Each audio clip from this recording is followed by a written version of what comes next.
Is it the end of me? No, I must still believe.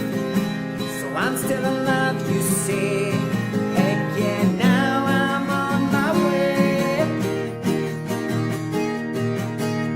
But let's stay focused, there's still a job in hand that we must do. Cameras start to click, we know what create is something new. So go Marty and Sarah and Mark and Matt, Owen, Smitty, McGrinny and Jamie Lane in the Archer County Band. The Archer County Band. The Archer County Band. The Archer County Band.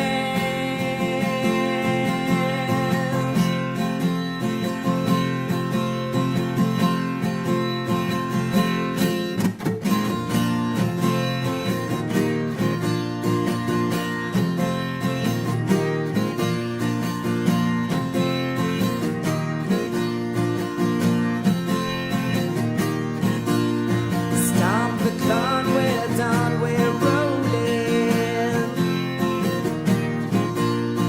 Sound the horn and sing that we are going. 27 hours, that is the time. So let's hop on the bus and let it shine. Shine, shine, shine, shine, shine, shine, shine. Say sha la la la la la la, sha la la la la la la, sha la la la la la la, sha la la la la la la, sha la la la la la la, sha la la la la la la, sha la la la la la la, sha la la la la la la.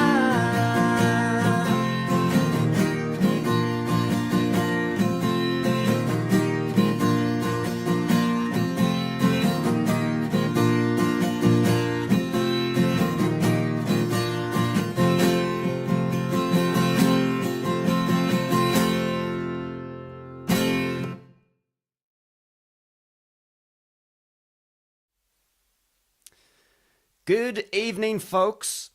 Episode 4, Bandido Talks. We are back again here, Sunday evening, 7 p.m. News on the tube. As promised, a man of my word.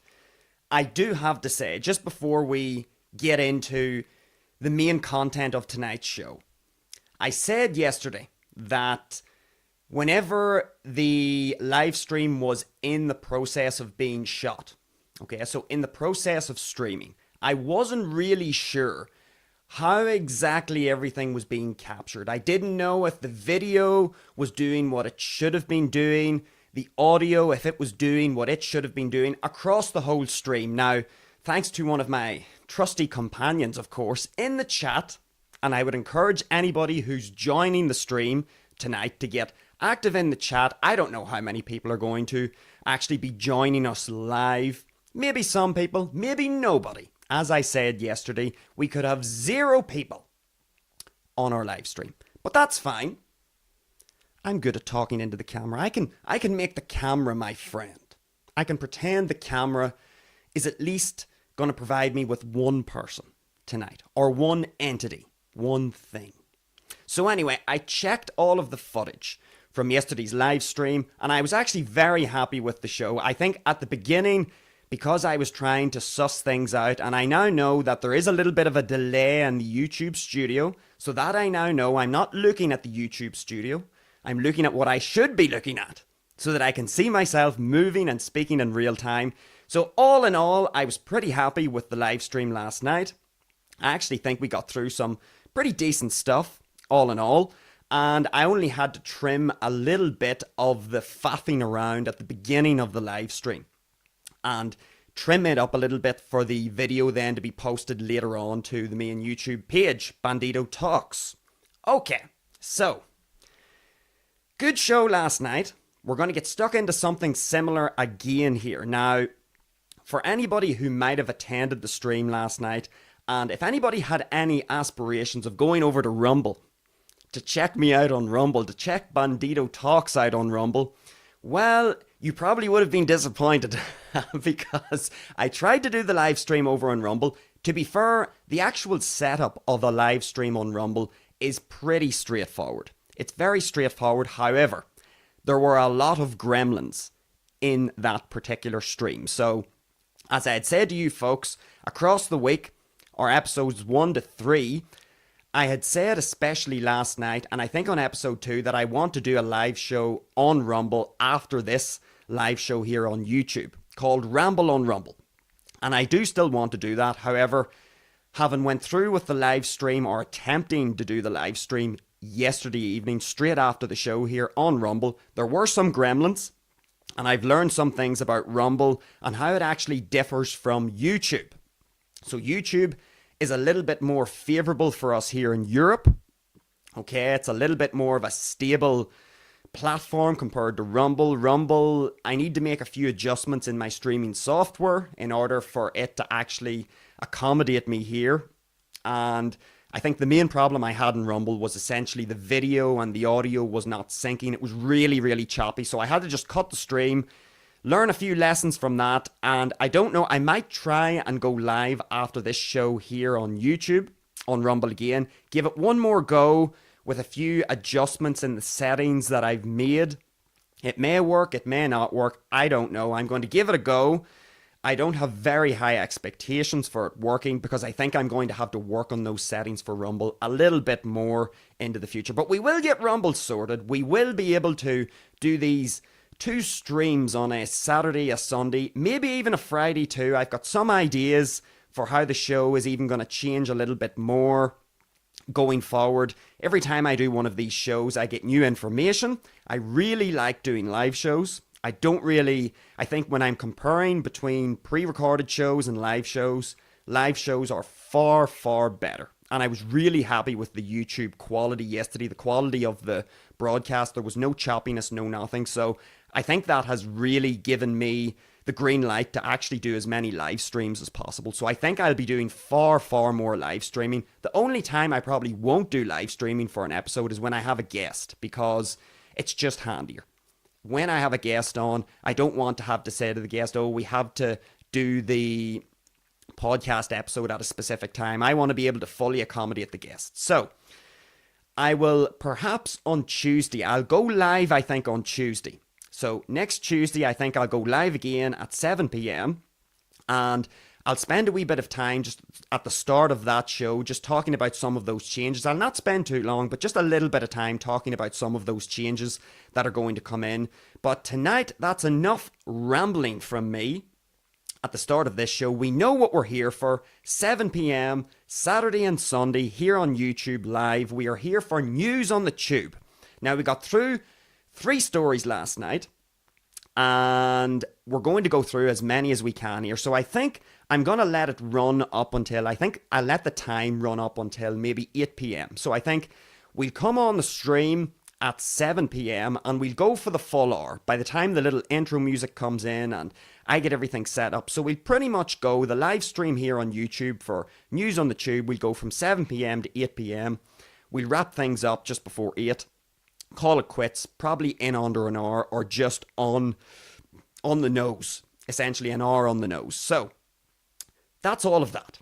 All of those, I suppose, all of the carnage, I suppose, that I was expecting to see yesterday evening when I was reviewing the live stream, I really didn't see, which was a pleasant surprise. I had very low expectations, but it turns out that everything ran much smoother than I thought it was going to run, and my trusty companion in the chat was bang on. He was exactly on the money. He said everything sounded fine, everything looked fine, so very good indeed. Very happy with that. So, tonight's show, we're going to get into more news stories. So that's enough beating around the bush. Again, we're going to use my mobile phone to check these stories on Google Chrome. What's the point here again? Just to go over it very briefly. News on the Tube, what we're doing here on a Saturday and Sunday live on YouTube at 7 p.m.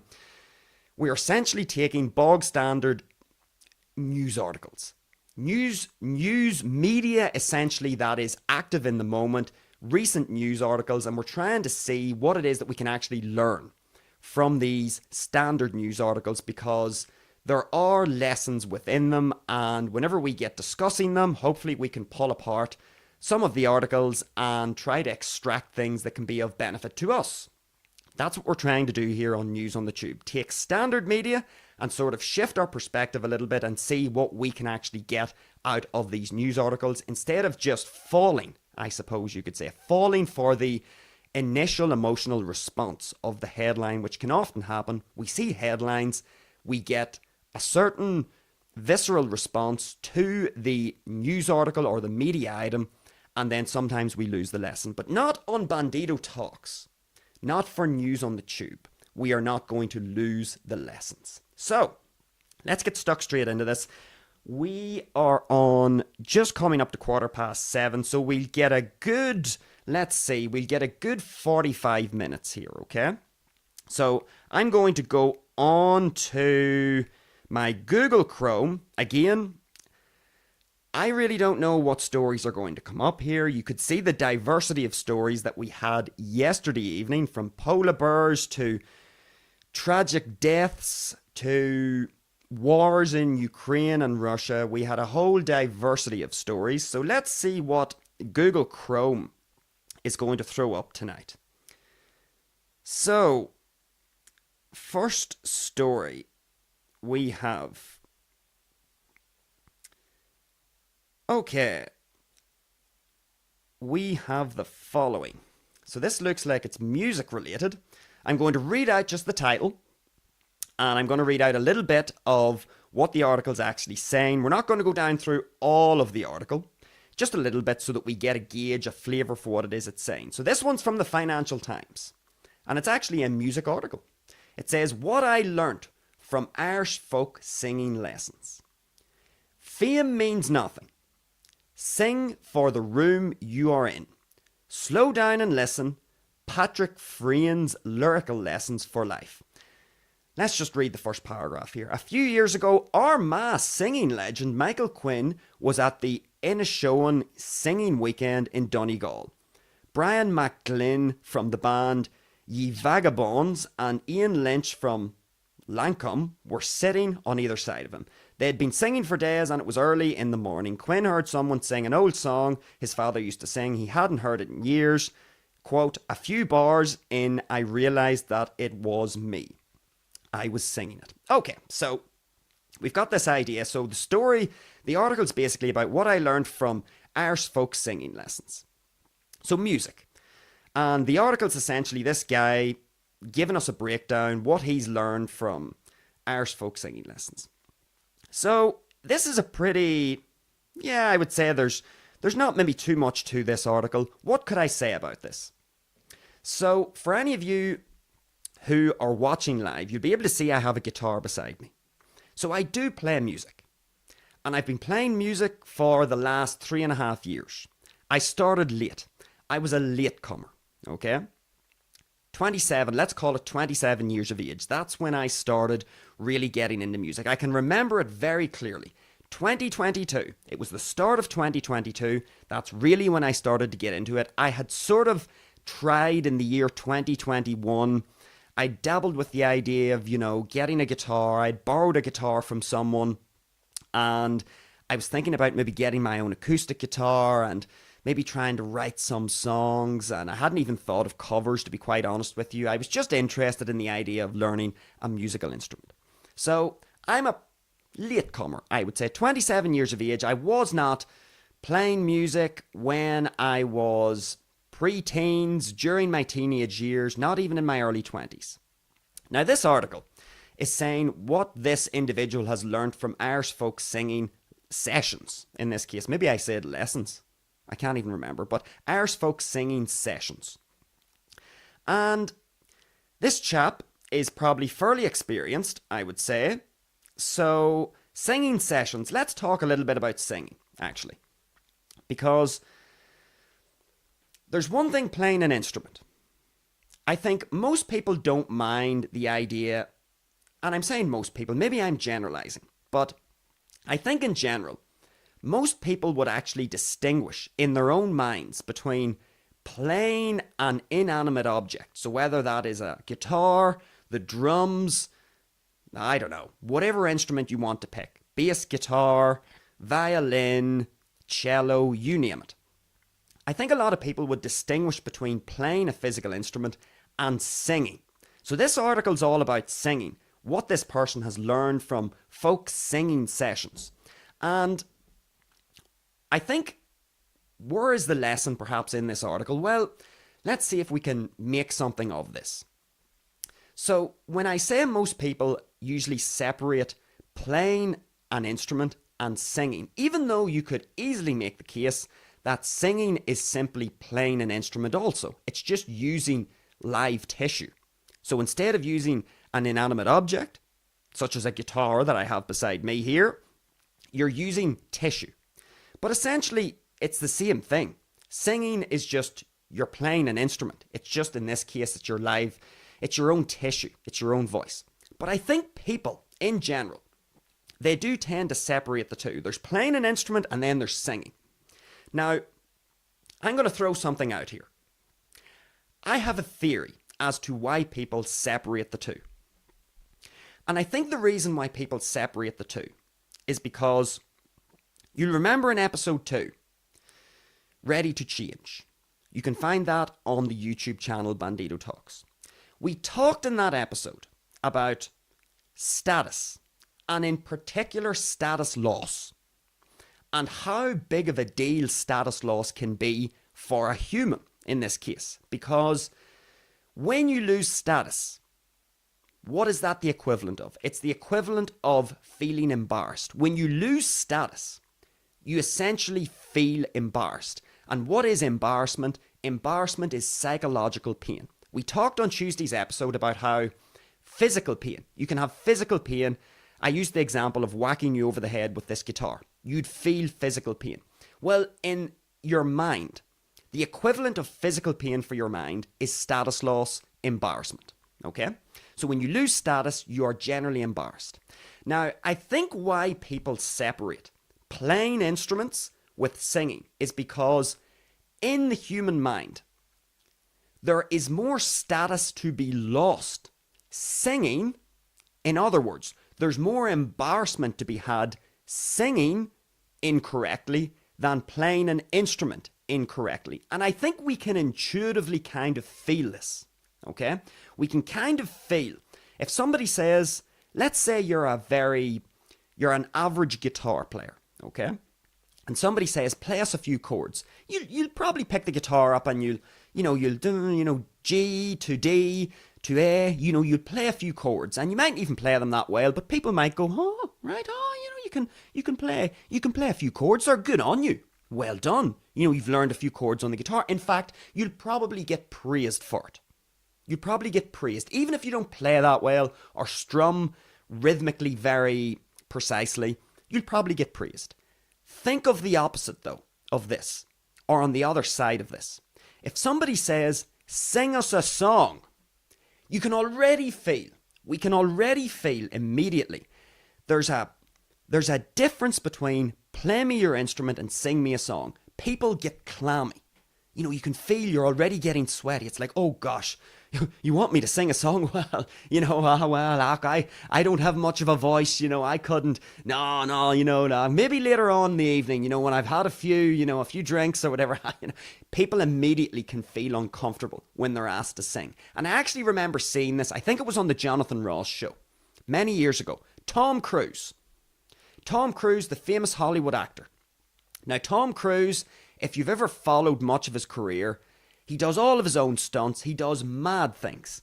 Hanging off the sides of airplanes. He is able to fly fighter jets. He frequently will do these stunts where he's leaping across buildings. He's very active, very engaged. He's a super confident guy. You see him on these talk shows and he's very smooth and he speaks very well. I always remember on the Jonathan Ross show, I'm almost sure Tom Cruise can play the guitar. And Jonathan Ross asked Tom Cruise, could you give us a song? Could you sing us a song? And you could visibly see Mr. Confident Tom Cruise, who hangs off airplanes, flies fighter jets, sits on top of these really high buildings. He just seems like a fearless man. He has no fear, super open in his personality. And yet when he was asked to do something so simple, like sitting on a sofa and just use your voice. All you have to do is move a few muscles in your throat and open your mouth. And you could see Tom Cruise, he was like, well, Jonathan, well, you want me to sing then, Jonathan, do you? I'm sure you can find this clip online, and you can see he's uncomfortable, and he eventually does sing a little bit, but you can see he's so nervous and uncomfortable at the prospect of having to sing. So I think when I see an article like this, what it actually reminds me of, even though the article is about folk singing sessions, whenever I think of singing, the first thing that comes to my mind actually is status loss. And as someone who sings, and trust me folks, when I started singing back in 2022, getting my musical journey underway, I was shit. Absolutely shit. A terrible singer. Not in pitch. I could keep time okay, so I had a decent sense of time and where to place the phrase, but my pitch was horrible, and even my tone was whiny and thin. Really bad singer. Nowadays, I'm an average singer. So I've went from shit at the bottom of the barrel to average, which is good. I think that's good progress in the last 3.5 years. I've went from, utterly horrendous to average. So that's good. So as someone who has started at the bottom of the barrel, I can tell you, when you have to get up in front of an audience and you're not very good at singing, like I was really poor at singing, you can feel it. Even someone like me, I would call myself someone who has a tremendous amount of self-belief, just innate self-belief, and generally a very confident person.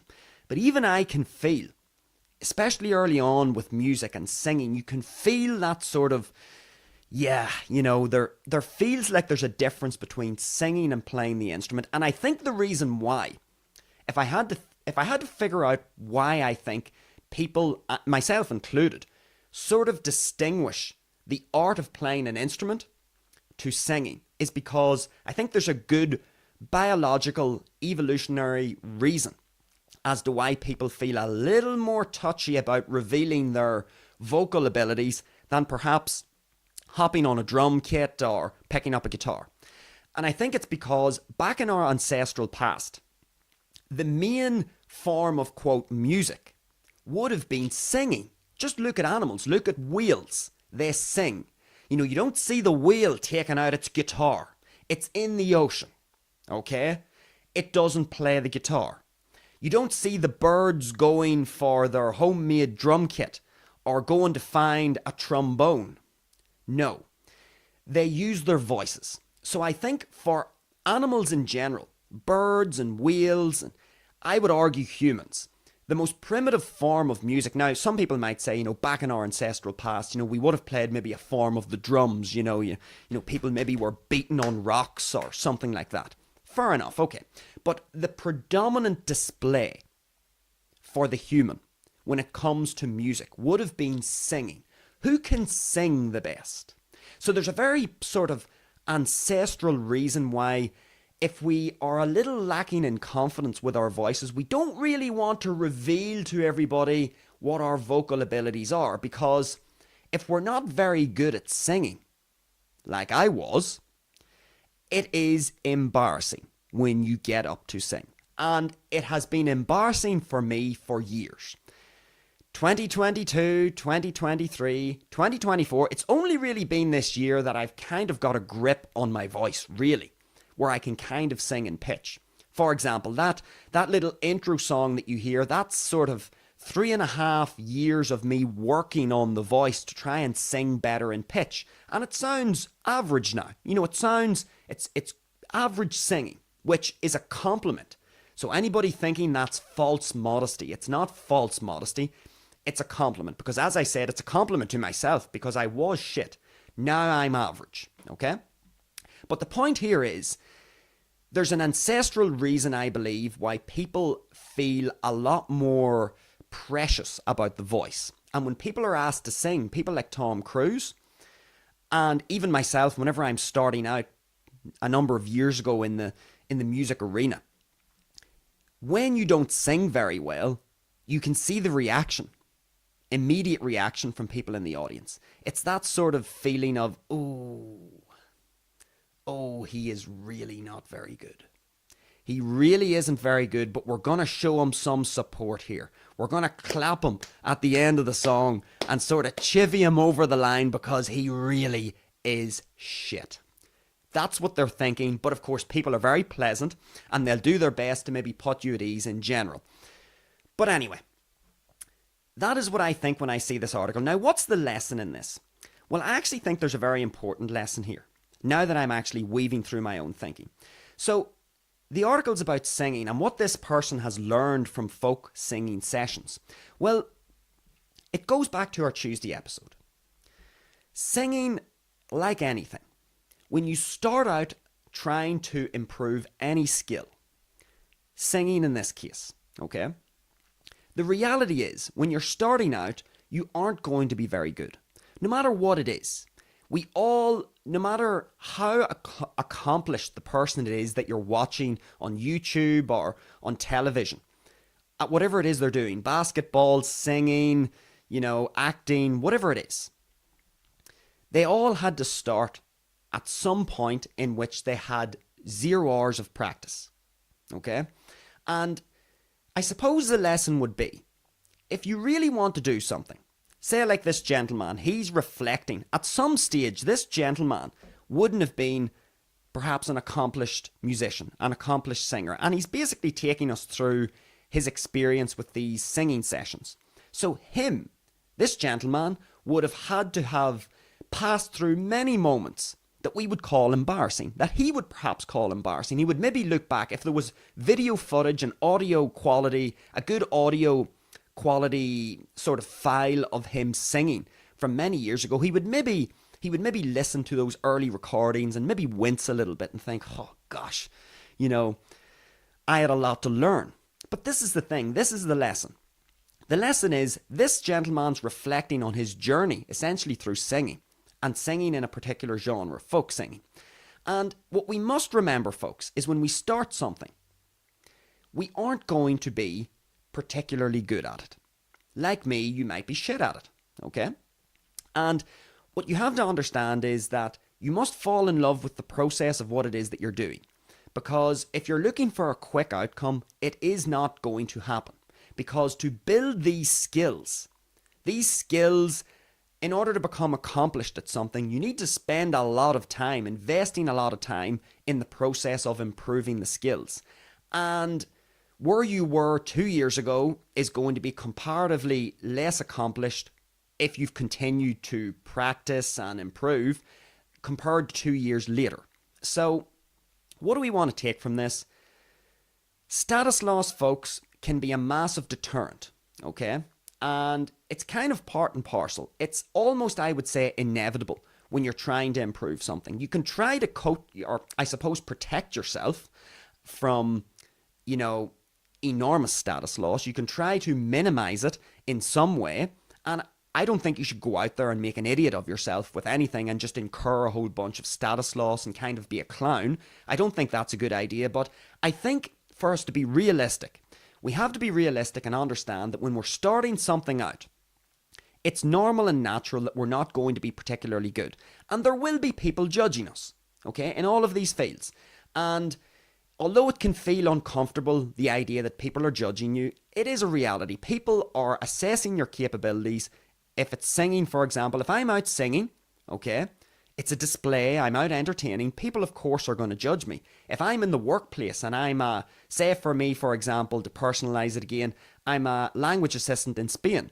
Do you not think the other teachers in the secondary school in Spain in which I was working aren't sort of assessing me and, quote, judging me to see how capable I am, how well do I deliver the lessons, am I preparing well for the lessons, how do I interact with the students, how do I interact with the other members of staff? I'm being judged all the time. It doesn't matter really what you do. Once you go out into the free marketplace, folks, with whatever it is you're doing, because there's only so long, I suppose, you can stay locked up in your room practicing something. You eventually have to go out into the free marketplace, work, sport, arts, whatever it is. You have to go out there. And when you go out there, you're going to be met with feedback. And you're going to be met with critical judgment. People may not tell you. People may not say to you that you're good, bad, or whatever, but they are judging you. They are assessing your capabilities in that particular field. And I think the lesson here is everybody has to pass through a process. This gentleman has passed through a process and he's now recounting it to us through this article. But remember, no matter how accomplished he is now, no matter how accomplished the people are that you're watching online are at what they do, we must remember that they all started with 0 hours of practice and they all started at rock bottom in that particular field. So the lesson here is, folks, the only reason why this gentleman is able to write this article is because he stuck with it. He stuck with the musical arts. He stuck with singing. He continued to improve. He continued to challenge himself. He went to these folk sessions to try and improve his voice, to try and improve his musicianship. By the time he finished these sessions, he was probably a better musician. He was not as good when he entered the sessions and started to learn. So we must understand, folks, when we're trying to improve something, bear in mind, nobody wants to lose status. It's not on your daily routine or your daily list of things to do. Yes, you know, I want to go out today and lose a whole bunch of status and embarrass myself in the thing that I'm doing. That's not what anybody's really consciously trying to do. However, people are judging you. People are judging me right now as I'm talking on this stream. When people watch this stream later, they'll say, yeah, you know, I don't like what he wears, you know, I don't like his accent, I don't like the way he goes on, he's too theatrical. Who knows? People are judging, okay? And perhaps in the chat, perhaps in the comment section, people will leave feedback. They'll be critical, okay? And perhaps I, along this process of trying to get Bandido Talks, this podcast show, up and running, am I going to make mistakes and incur status loss? Of course I am. And when I say incur status loss, I mean I'm going to varying degrees. We talked about this on Tuesday's episode. There are varying degrees of embarrassment or status loss. Will I incur some mild status loss? Moderate status loss? Probably. Because mistakes will be made, things will be said, I'll present myself in a certain way. But what we have to do, folks, is if we're passionate about something, this gentleman is passionate about music. You have to stick with the process. You're going to have the highs. Whenever we say the highs and the lows, what does that mean? The highs mean when we are getting positive feedback. People like what we do. It could be at work, the highs and lows of work. Let's say you work, oh gosh, I don't know. It's the first thing that comes to my mind. Let's say you're working in I'm going to pick a school again, okay? Or let's say you're working in some company and that produces phones. I don't know, something like that. You're in this company that produces phones. The highs and lows of work life, I don't know. The highs, we would call it when people are giving you positive feedback. They're saying you're doing such a great job. You know, you're in there in the office and, you know, you're getting everything done on time. You're so diligent. You always meet your deadlines and, you know, you're extremely pleasant whenever people come into the building. You make them feel welcome. The highs, positive feedback. When we get positive feedback, we will call that the highs, okay? We are getting, quote, esteemed. We are increasing our status with the people around us. That's what we call the highs, increasing our esteem, increasing our status, getting positive feedback. This is all various ways of saying the same thing. What are the lows, though? The lows are when we get negative feedback. Okay, we get negative feedback. Say we're in this company that makes phones. Let's say, for whatever reason, you know, I don't know. Let's say I'm not meeting my deadlines on time. I've been a little bit behind and, you know, some of the paperwork has been done up sort of subpar, sub-quality, you know, not what it should be. And, you know, the manager's coming over to me and saying, you know, look, I'm not happy with your standard of work, you know, you're late and the quality of things aren't as good as they were. You know, we're getting negative feedback, okay? And what does that mean? When we're getting negative feedback, we're not being as highly esteemed, and as a result, we are starting to lose status with those around us, okay? So in this sort of hypothetical phone company, this person who's involved in the administration, part of the business. You know, if they start to fall behind, or maybe they're getting critiqued for what it is they're wearing in work, you know, you get negative feedback. Perhaps you're not in the best shape, okay, and you're getting negative feedback from your work colleagues. You know, work colleagues are talking maybe about you, about your physical conditioning. Who knows? You could be getting negative feedback. We call that the lows. So what are the highs? The highs are positive feedback, feeling esteemed by those around you. Status is increasing, going up. My standing with other people has went up. The lows, we're getting status loss. We're feeling mild embarrassment. We're getting negative feedback. So this is the thing. When you're going through a process of improvement, it doesn't matter whether it's singing or, in that example, you're working in some phone company in the administrative section of a phone company, and you know, sometimes you get highly esteemed, sometimes you do not get the esteem for what it is that you're doing. You perhaps you can feel the negative feedback on your performance, and it doesn't feel great. But this is the thing. If you're passionate about what it is that you do, you're going to try and seek ways to improve. So that person who gets the negative feedback in this phone company, if they aren't really that passionate about what they're doing, they don't really care, they'll maybe huff, they'll bitch behind the other people's backs, they'll not actually look at themselves and say, what is it that I'm doing that's incurring the negative feedback? And what can I do about it? How can I start to turn this vicious cycle of negative esteem flow and turn it into a virtuous cycle of positive flowing esteem? Status increase. How can I increase my status with my employees or my work colleagues once again? If you're passionate about it, you look to find out the answers to those things. Just the way whenever I finish an episode, I'll watch the episode. So I'll watch the episode from start to finish to make sure and see, right, okay, were there any mistakes? Could I have explained something maybe a little bit better? You know, what was the audio quality, the video quality? You know, I'll review the episode. So anyway, that's a long way for saying that stick with it, folks. There are going to be highs, there are going to be lows. This gentleman in this article is going to be able to sort of review all of the highs, all of the lows through his experience, and he'll come out the other end a better musician for it. I'm actually going to have to plug in the charger because live streaming seems to really... Let me put this in here. There we go. Live streaming really eats the battery. That is what I noticed. So, charger in so we can keep going.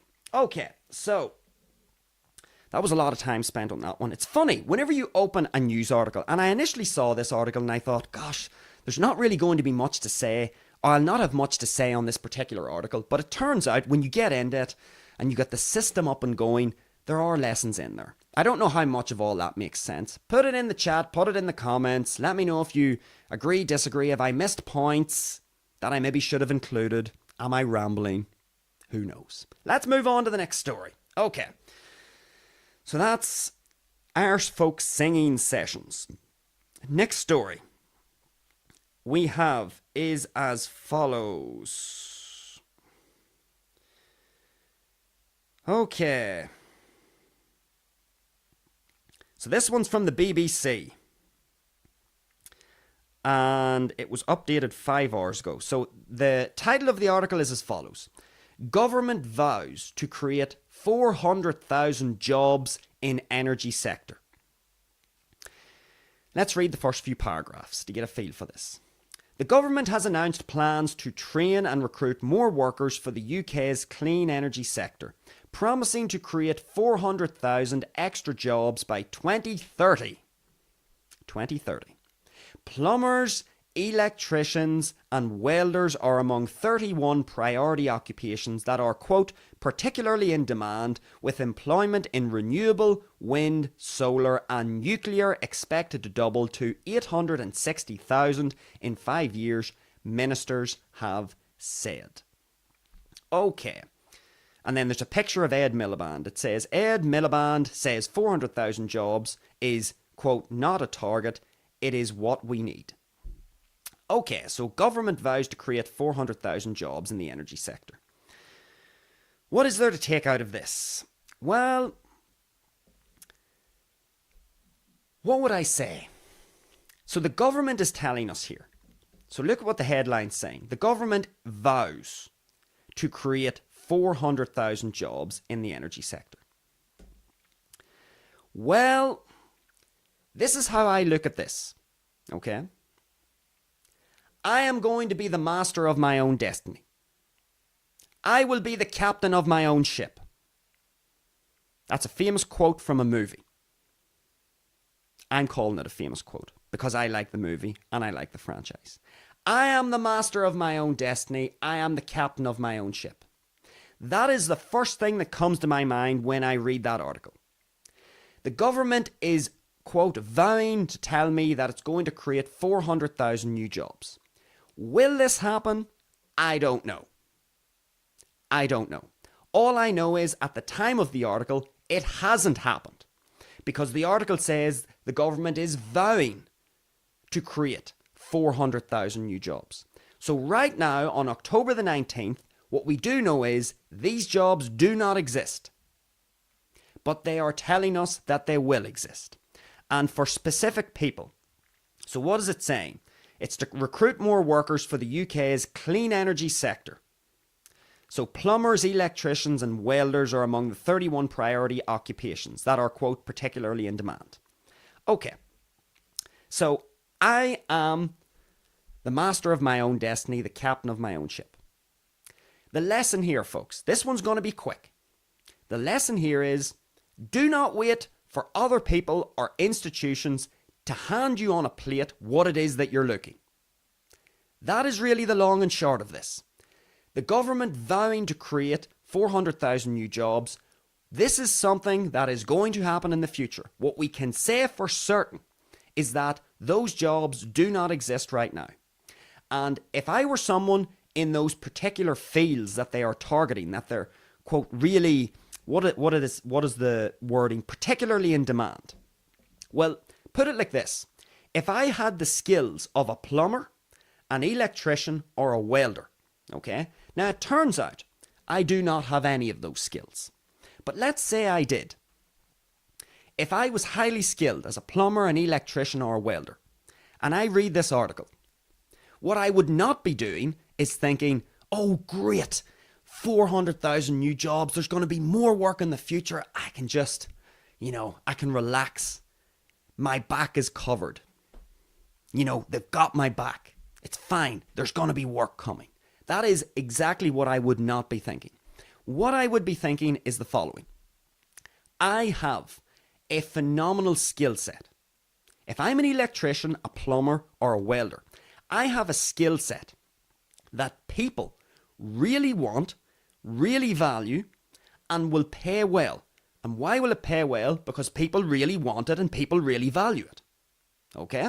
So if I have those skills, I'm not looking at this article and thinking, great, someone's going to help provide me with more work in the future. I am thinking, I have a skill set right now. Let's get to it. Pedal to the metal. I'm not waiting for someone to present me with opportunities. I have the skills. I'm going to make it happen. Isn't that what it says in the Oasis song? What's it called? Cigarettes and alcohol. At the end of the chorus, it says, you gotta make it happen. Something like that. You gotta make it happen. That's what I'm thinking here. I see that article. I think, great. Good for them. They're planning on creating jobs for clean energy. I, if I had those skills, would not be waiting for such a promise to either come true or not. I would see that article and think, why would I wait for another month, another year to start getting the most out of my skill set? Those skills that we're talking about, if you have those skills, okay, plumber, electrician, welder, they're particularly in demand with employment in renewable wind, solar and nuclear. Now, if I had those skills, I also would not be limiting myself to those fields either. Now, I understand the article's getting at UK's clean energy sector. Well, all I would be thinking is, I have a phenomenal skill set. How can I put it to use? These 400,000, whatever they are, potential jobs, is that what it's saying? Yes, 400,000 potential jobs.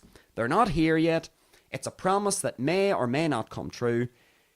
If I have the skills, I'm going to be putting them to use. If I don't have the skills of an electrician, a plumber, or a welder, but I'm interested in acquiring them, I would also not be sitting back and thinking, oh great, well, there will be 400,000 new jobs coming in the next 5 years, so I can kick back and take it easy. No, that is not what I would be thinking. I would be thinking, how can I find someone who is experienced? How could I find, quote, my master? Think of Star Wars. The master and the apprentice, okay? How can I find my master? How can I find someone who I can learn under, develop the skills, and start bringing value to people? Because if I can bring value to people, I am going to make a living. Simple as that, okay? And I would not be waiting or getting my hopes up for 400,000 new jobs that could potentially come in the future. That's the end of that story. That's the lesson to be learned. If you have the skills, get busy and continue to put those skills to use and add value to people. If you are interested in those fields, get busy, find yourself a master, become their apprentice, learn under them, put in the hard work, go through the process. Everything we talked about in the previous news article applies here, okay? You're going to have the highs and the lows, you get stuck into it, develop the skills, and now you can add value to people too in domains that are highly sought after. Okay, great. Next article. Let's see. What do we have? Okay, we're now on Sky Sports. We've got a variety of articles tonight, actually. So it's an exclusive. Let's read this out and see what there is to learn. Anthony Joshua versus Tyson Fury. Quote, why delay the inevitable, ? Says promoter Eddie Hearn. A showdown between heavyweight rivals Anthony Joshua and Tyson Fury is inevitable, says Eddie Hearn. The promoter insists there is more demand for that bout than seen either against Alexander Usyk. First though, Joshua will box at least once, and AJ could have a, quote, run out this year. Alright, I don't need to read any more of this article. This is very relatable to the previous article about the government vowing to have 400,000 new jobs. There's a difference between having in the present and vowing to have in the future. What is Eddie Hearn doing? He's doing exactly what the government is saying in the previous article. Eddie Hearn is essentially, we're using different words, but he's essentially vowing to you as fans that Tyson Fury and Anthony Joshua will fight each other. Now, for those of you who aren't familiar with boxing, you may have heard of Anthony Joshua and Tyson Fury. And if you're into boxing, you're going to know all about this, but I'll just say very quickly, Anthony Joshua is a big name British heavyweight fighter, and Tyson Fury is an equally big name British heavyweight fighter. The idea here is we've got two Brits in the heavyweight division, global names. If they come together, they would make a super fight. Allegedly. Now, bear in mind, folks, Eddie Hearn's telling us here, this is why this is important. Eddie Hearn's saying it's inevitable, and that the demand for this particular bout is far greater than that of saying a bout against the current world heavyweight boxing champion, Alexander Usyk. Now, let me fill you in here on a little bit of something. The giveaway here should be Eddie Hearn and his occupation. Says promoter Eddie Hearn. Let me read that again. Says promoter Eddie Hearn. Promoter Eddie Hearn. Why is this important?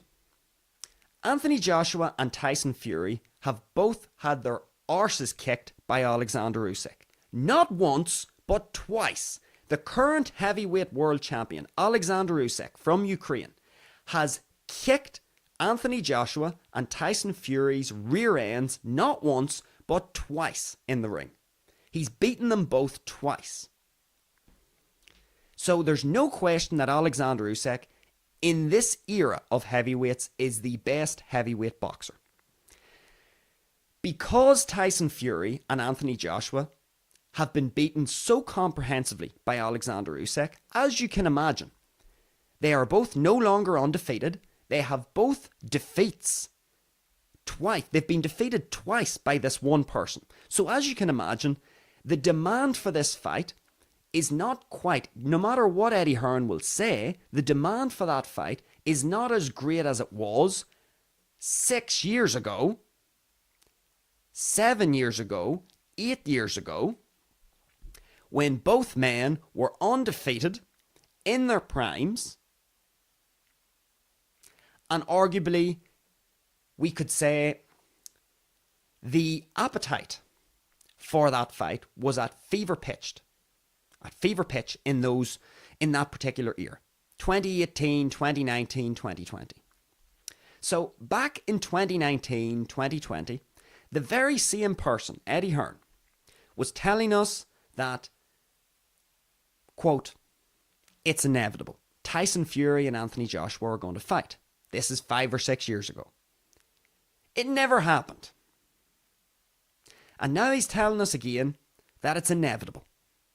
So, to me, if I am a fan of Tyson Fury or a fan of Anthony Joshua, I would not be getting my hopes up particularly, okay, for these two getting together and fighting. Now, may it happen? It may happen because there may be enough money thrown the direction of both fighters that they may kind of look and think, well, that's a lot of money.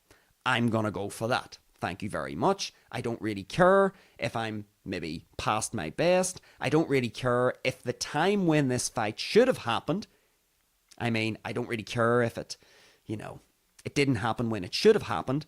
I'm getting a big bag of money and I'm going to fire ahead, do the fight, perhaps give a lousy spectacle and go home, like a pig in shite, essentially. Happy as. The point here is, Eddie Hearn has promised this fight half a decade ago, and it did not happen. Now he's telling us that it is inevitable.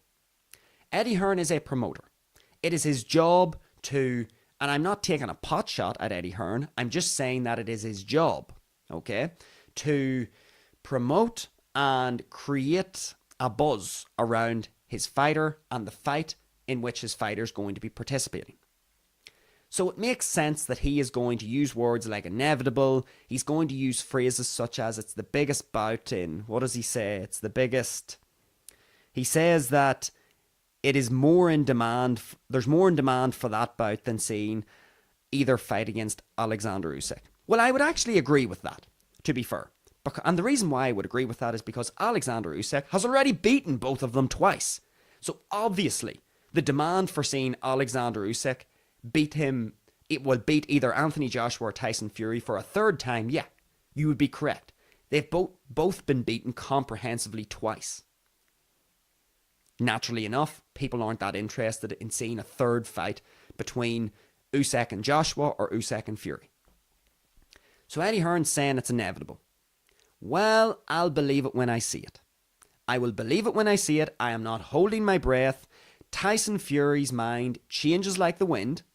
Maybe it's deliberate. It's maybe part of his own marketing strategy in the sense that, his unpredictability is perhaps an alluring part of his personality for many.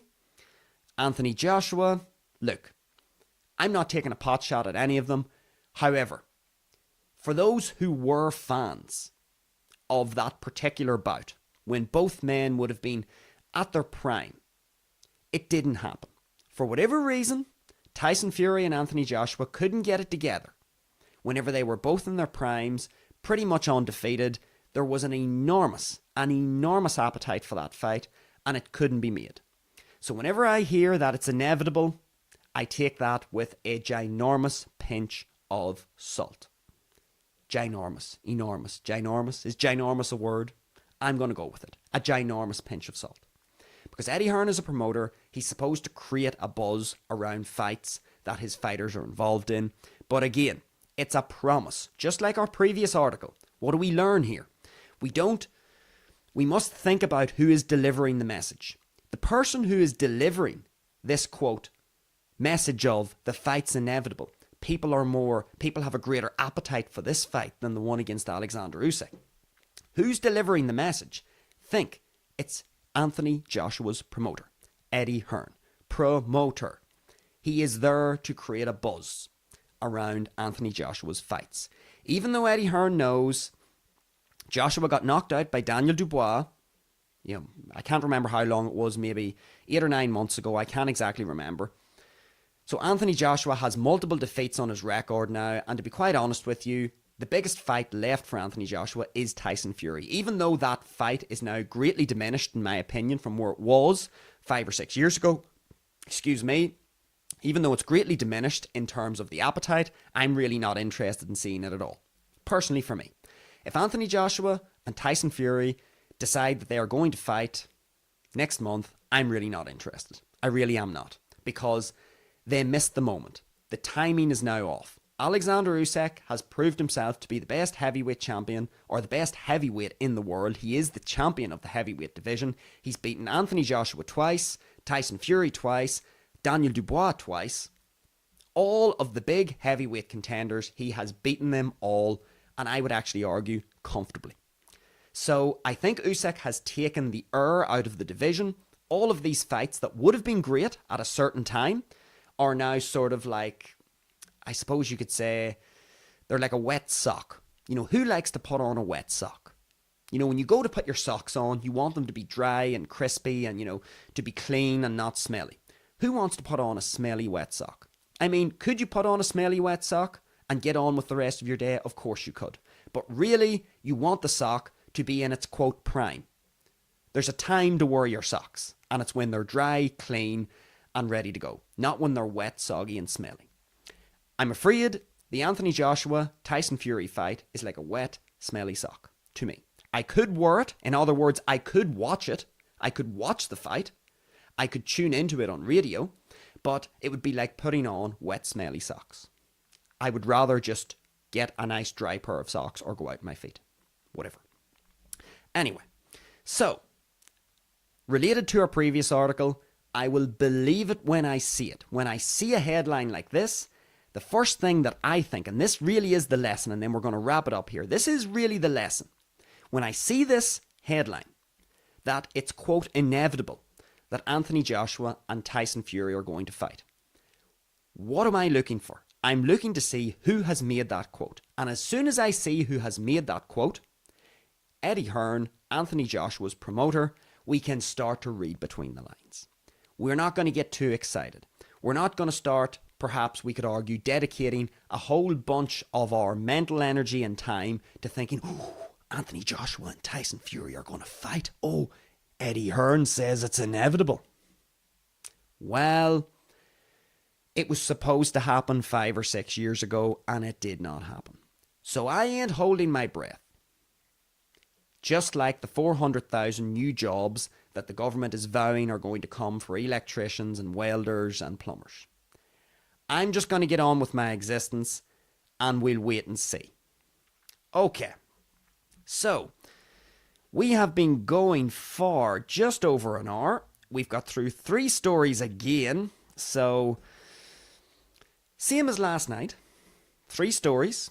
So, just to recap, we had our story on music initially, about the folk singing sessions. We then had the story about the 400,000 new jobs that the government's going to create for welders, electricians, and plumbers. Then we have, of course, Anthony Joshua, Tyson Fury, which is apparently inevitable according to Anthony Joshua's promoter, Eddie Hearn.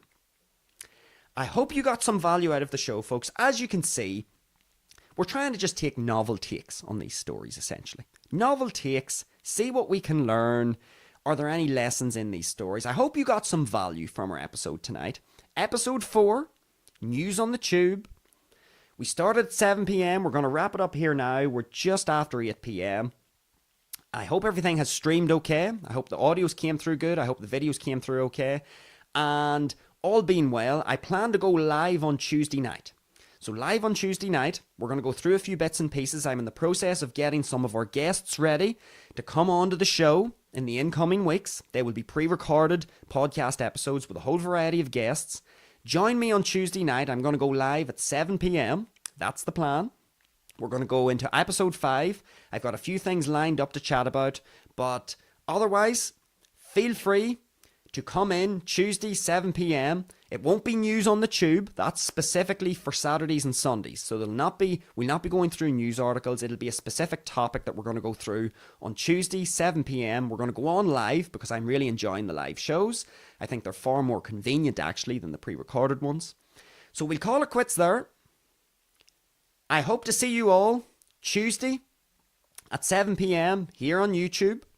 And between now and then, take care of yourselves. Feel free to like the video, subscribe, leave a comment. If you've heard anything that you think I agree with that, great. Let us know in the comments. If you think he is off his rocker and talking nonsense, then put it down in the comments. The more interaction there is with the show, the better, because then we'll be able to start taking comments into our shows as well and making them a whole part of the process. That is everything from me, folks. That's Bandido Talks, episode 4, news on the tube, live here on YouTube. Folks, enjoy the rest of your Sunday evening, and I hope to get chatting with you all on Tuesday, 7 p.m. here on YouTube.